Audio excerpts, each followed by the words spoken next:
Hey guys, what's going on? It's Ninja, and today I'm bringing you my 1vx build for Stamina Nightblade. This is a very off-meta build. We don't use the usual bullshit on this build. You can already tell just from the combat that this is some out-of-pocket shit, and I love it. This is one of my favorite builds. I've been running it for the past week, and of course, in the build video, timestamps are always in the description if you want to skip to any part that you are just focused on. And if you want to see more gameplay like this, I have a 1vx montage up for it, and I have past streams so you can check out my failures and see my tips and tricks for playing the actual build. This build is very fast, very high recovery, big damage. We rely on using our mobility, our shade, our misform to be as elusive and tanky as possible. And as always, if you have any questions at all about the build or any recommendations of where I would put some other stuff based on your gear and stuff, let me know by dropping a comment, and all I ask is you keep it civil. Other than that, let's get right into the build, shall we? When you're testing your stats on Nightblade, this is what I recommend doing before you, check your damage and stuff like that. Let's pop a pot in this form. 7k weapon damage, 3300 recovery, 1500 mag recovery, 7k pen, which also goes up, 28k health, 22k stam, 14k max mag. Resistances are dick, but they're a myth anyways, they don't exist. We've got 52 points into health, 12 points into stam. We're using the lava foot, soup, and saltreese food. We are also using the serpent stone, and we are stage 3 vampire. I think this is pretty important. We use vampire for a couple of its active skills anyways, and 30% damage reduction as you get lower is just insane. Something else to note, while we're in combat, we actually go up to around 39.4% weapon crit. I feel like this is actually kind of significant. We crit often. Biggest problem on Nightblade is when you hit a 12k bow, but it was a non-crit and you don't kill them, and you're like, well, shit, man, if only that bow crit, I would have killed them. Well, with 40% crit chance, basically you can kill them now, because we actually crit. How do we achieve this? I'm running kind of a weird set on the front that you guys probably already noticed, is Briarheart. So, to get that extra bit of crit, Briarheart comes with 2 1-lines of crit, a 1-line of max stam, and when we deal critical damage, you increase your weapon and spell damage by 450 for 10 seconds. The heal you get from Briarheart's pretty ass, don't rely on it, but the uptime is very good, and the extra crit we get is very good. I like this over sets like Clever, where Clever you get like a huge amount of weapon damage, but it only lasts like 20 seconds and it's down for like 30 or 40. That's really not something that appeals to me. I find that useless for my playstyle. I like to always have damage up. I want to always be a threat. Briarheart is a really great way to do that. We have a Nirnhoned mace in the main hand and a charged mace in the offhand. Why do you want charged? Well, we are running Blood Craze on the front. I know that's weird. You guys are like, what the fuck? Why is this guy running Blood Craze on a Nightblade? Well, we do physical damage with it, bleed damage, and it applies minor hemorrhaging, which reduces their max health by 10%. Now, what's easier to burst on a Nightblade? A 28k health target or a 25k health target? Not to mention that there's an extra dot that you can basically get off the skill while they're roll dodging. There's a lot of times where I'm trying to surprise attack people and they just spam roll dodge and you can't catch them. The dot catches them through that. And also Blood Craze heals you per target that you hit, which aligns very well with our front bar poisons. Recipe will be on the screen right now. And these deal poison damage per second and restore health twice. These are very strong poisons for draining health and doing some damage, which is what we're doing. We're a Brawler Blade.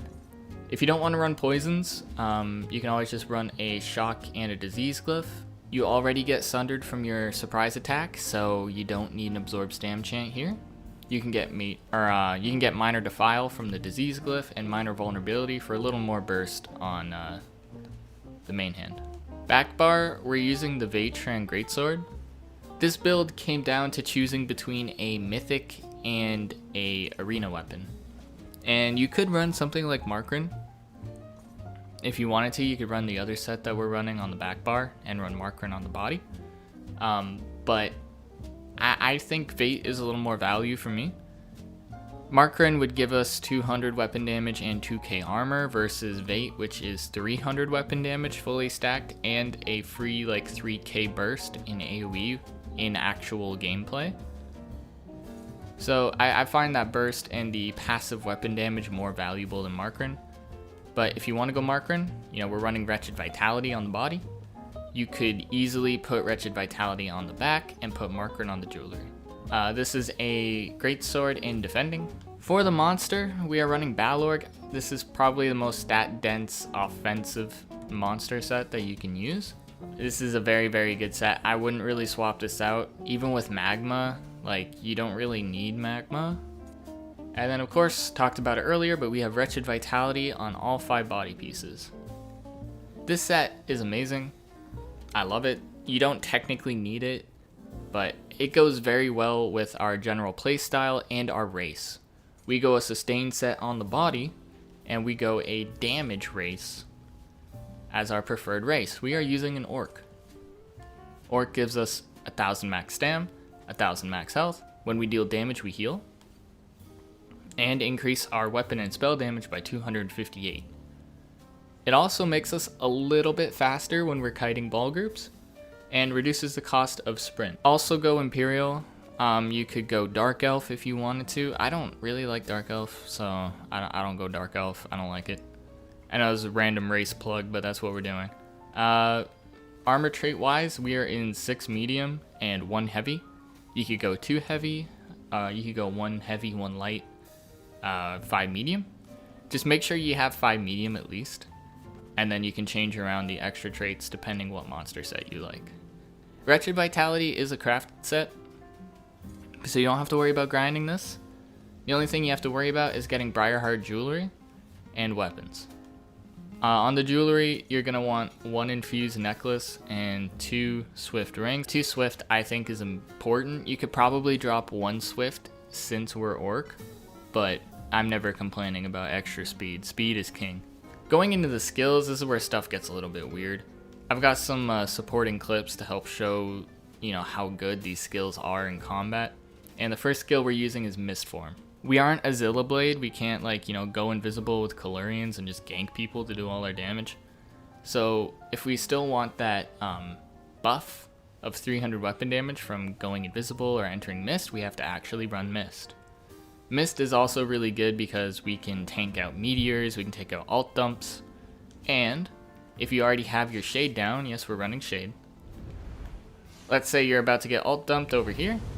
You can absorb all the ults, wait till you get around half health, and then shade rally. Mistform is super, super good for kiting. Especially when you don't have like enough resources to spam heals and you just want to tank out and kite and get some distance. The skill is really, really, really good. You can also use ultimates in Mistform. You can see that our in-cap icon is still highlighted. That means that we can use an in-cap on this target while in Mist. It makes turn and burns a lot safer, especially when you got like 4 people on you and you need to use an in-cap on 1 person. This allows for a very, very safe approach. Next skill we've got is Camo Hunter. This gives us extra crit. It gives us minor berserk when we hit from the flank, gives us weapon damage for having it slotted. Great skill. It detects night blades, awesome. Blood Craze, this heals you for each person that you hit with it. It applies a minor mangle. It also, it makes us not a 2-button chump. And what do I mean by that? I mean, I hate the style of Nightblade where you just walk up and surprise attack and in-cap. And that's all you do. That's your entire combo. That shit annoys me.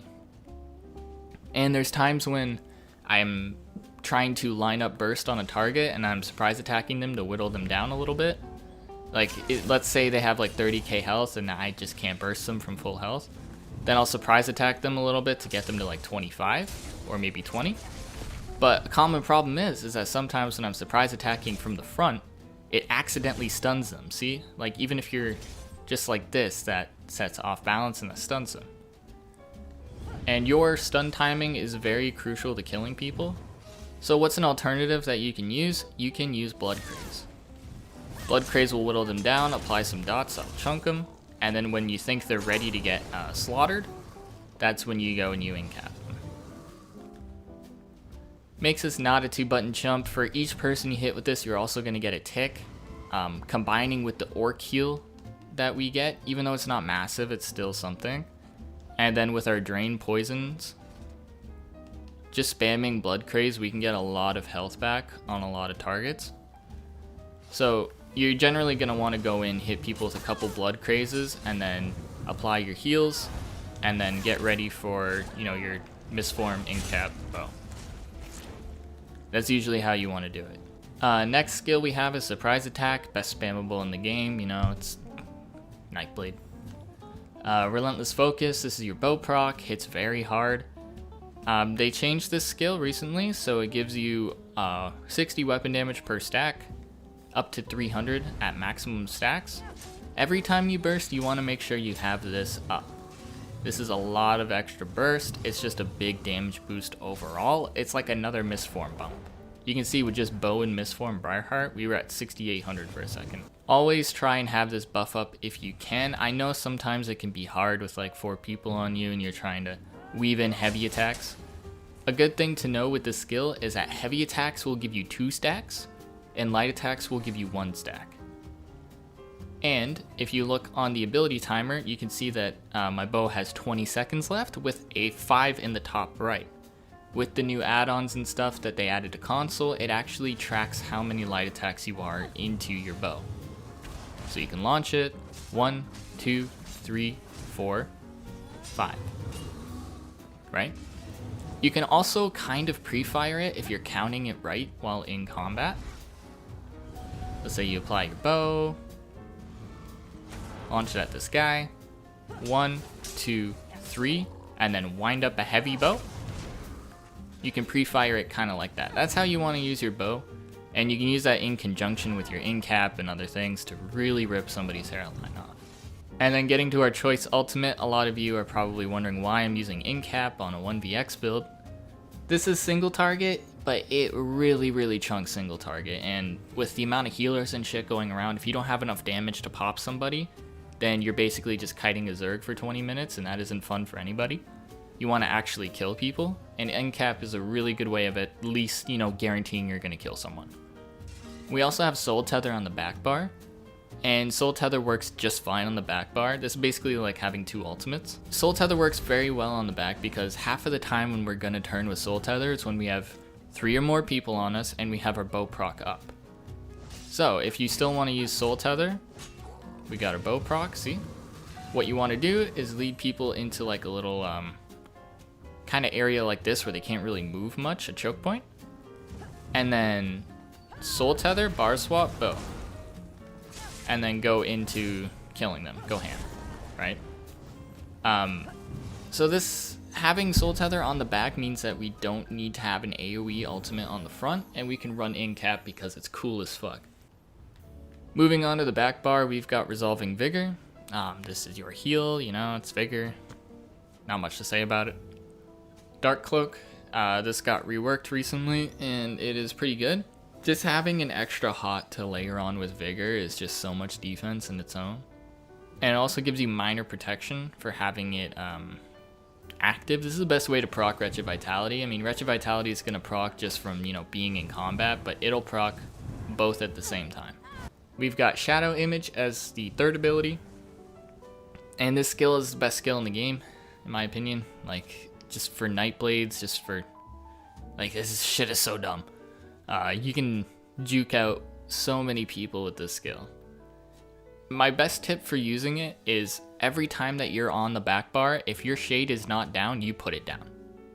It doesn't matter what's going on, doesn't matter where you are, what health you're at, you put that shit down, okay? Because what happens, even if you're at like 30%, you put your shade down, you heal a couple times, go behind this wall, and then all of a sudden you're back to your shade. That LOS break right there, that prevents them from hitting you, you heal up, and then you go back to your shade, they completely lose you, put down another shade, and then start healing up a little more, analyze the situation a bit, and get good. The best way I've found to practice with shade is to put down your shade and then walk out from the center of the shade until you reach the edge of the shade. This will really train you over and over on how far your shade actually goes out, and it'll let you use it the most effectively. And then what you want to do is run in a circle around so you're still inside the shade radius. And then when you come across an obstacle, you come in and then shade in, put it in, go out again, go to the very limit, and keep removing. This is a really great warm-up to learn your shade's limit, because all of a sudden, if you're right here and you're relying on your shade to be good, and then you press shade again, you're just going to put down a new one. You're not going to teleport back, and you're going to be caught in a really sticky situation. If you struggle with shade and you want to get better with it, this is what I recommend doing. Fourth ability on the back bar, we've got Elude. I like to save my mag for my Dark Cloak and my Shade. So having my armor buff be Stamina actually helps me out a bit. You could run Mirage if you feel like you have too much mag to work with. Mirage will give you the same evasion bonus as Elude, but with an extra 3k armor, versus Elude having a longer duration, meaning you don't have to press it as much, and you get major expedition randomly. I find the speed and the longer duration of the ability to be a lot more useful than just 3k armor, but that's up to you to decide. If you want Mirage, you can go Mirage. And then we have Rally. This is our burst heal, functions our Vate Shran, procs Wretched Vitality off the bat, Rally. And Soul Tether, already discussed why we have this on the back. We can still use it just fine. Going into the champion points, we've got Master at Arms, Deadly Aim, Ironclad, and Duelist Rebuff. And then in the red tree, we've got Celerity, Refreshing Stride, Relentlessness, and Pain's Refuge. Now, Refreshing Stride is up to you whether you want to keep it or not. I find this CP to be invaluable when kiting large groups, like you're running all around Arena District trying to get away from 10 people or lead them around. This makes sure that you always have enough mag to apply at least a heal to yourself and shade.